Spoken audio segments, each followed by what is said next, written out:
Good evening, this is James Lerner. I'd like to do a reading from the book of Hebrews, the letter to the Hebrews in the New Testament of the Bible. This is a message mainly to those who don't believe in God. I was reading this yesterday and I was really excited. I'd like to read the whole book to you, but I'm not going to. I'm just probably going to read the first 3 chapters. Uh, Listen to what the Sovereign Lord says. Take note, think about it, receive it, and just receive it into your heart, into your mind, into your soul, into your spirit. The letter to the Hebrews.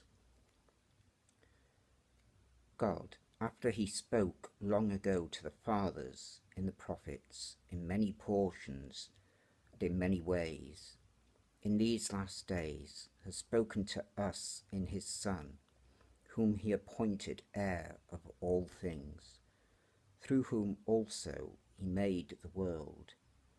And he is the radiance of his glory and the exact representation of his nature, and upholds all things by the word of his power. When he had made purification of sins, he sat down at the right hand of the Majesty on high, having become as much better than the angels as he has inherited a more excellent name than they.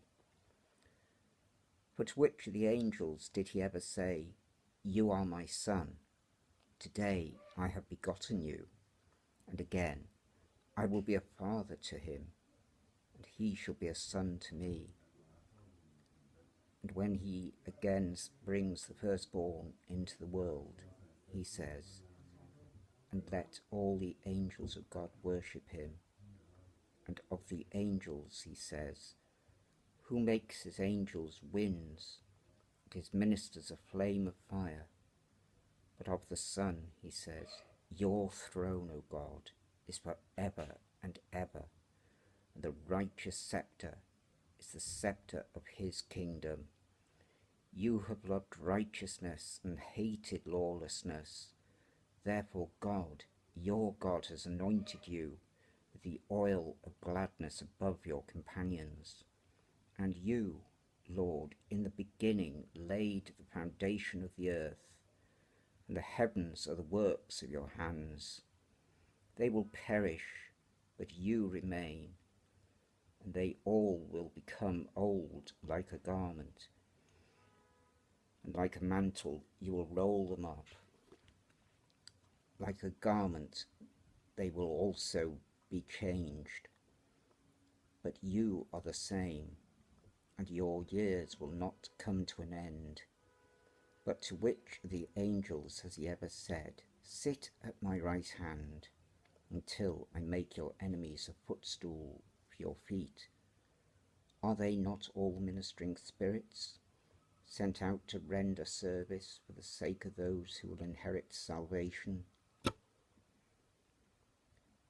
For this reason, we must pay much closer attention to what we have heard, so that we do not drift away from it. For if the word spoken through angels proved unalterable, and every transgression and disobedience received a just penalty, how will we escape if we neglect so great a salvation?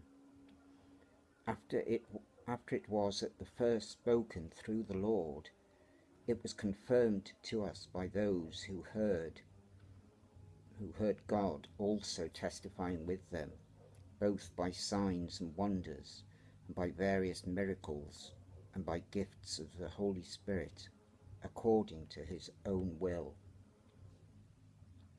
For he did not subject to angels the world to come, concerning which we are speaking. But one has testified somewhere, saying, "What is man, that you remember him? Or the Son of Man, that you are concerned about him?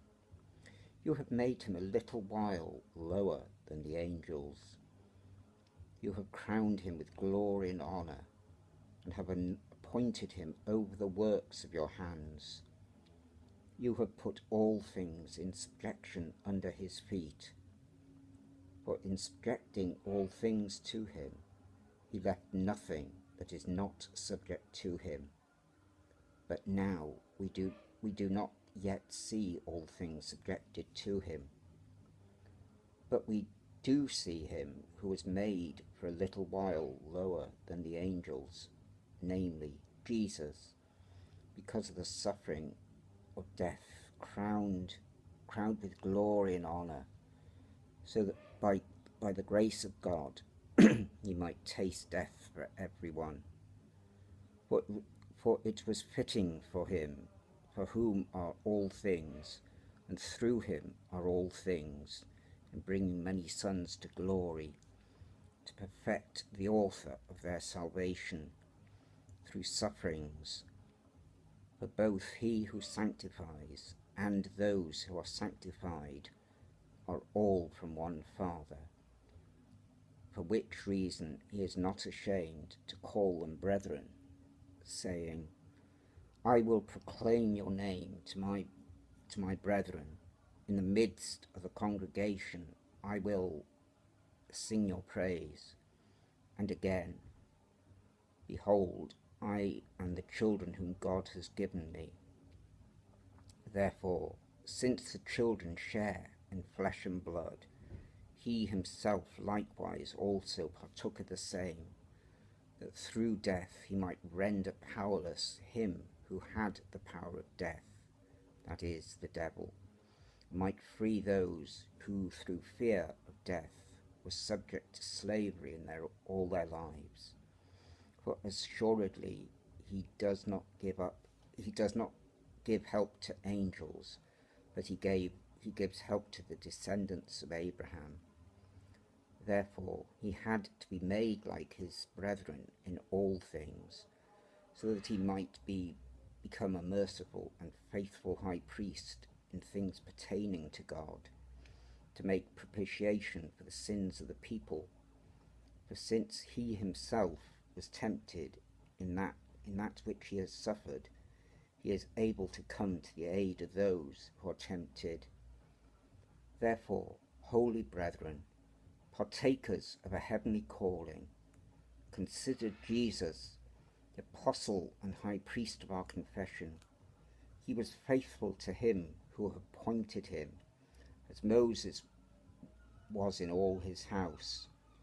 For he has been counted worthy of more glory than Moses, by just so much as the builder of the house has more honour than the house. For every house is built by someone, but the builder of all things is God. Now Moses was faithful in all those things which were spoken later, but Christ was faithful as a son over his house, whose house we are, if we hold fast our confidence and the boast of our hope firm until the end. Therefore, just as the Holy Spirit says, today, if you hear his voice, do not harden your hearts, as when they provoked me, as in the day of trial in the wilderness, where your fathers tried me by testing me, and saw my works for 40 years. Therefore I was angry with this generation, and said, they always go astray in their heart, and they did not know my ways. As I swore in my wrath, they shall not enter my rest.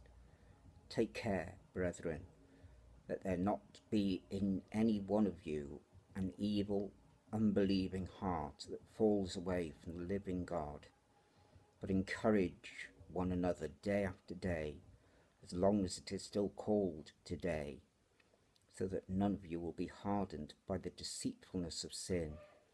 For we have become partakers of Christ, if we hold fast the beginning of our assurance firm until the end. While it is said, today, if you hear his voice, do not harden your hearts, as when they provoked me. For who provoked him when they had heard?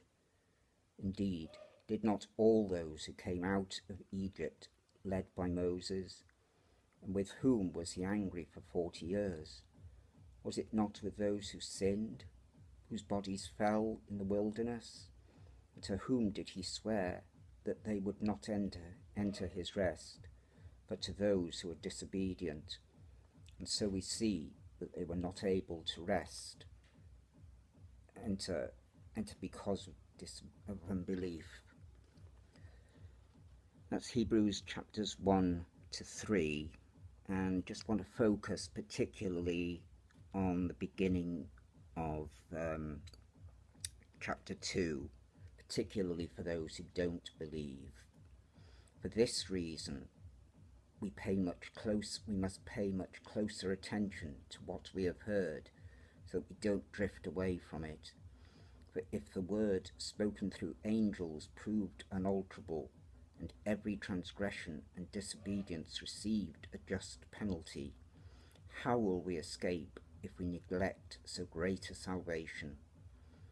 After it was at first spoken through the Lord, it was confirmed to us by those who heard God also testifying with them, both by signs and wonders and various miracles, by gifts of the Holy Spirit, according to their will.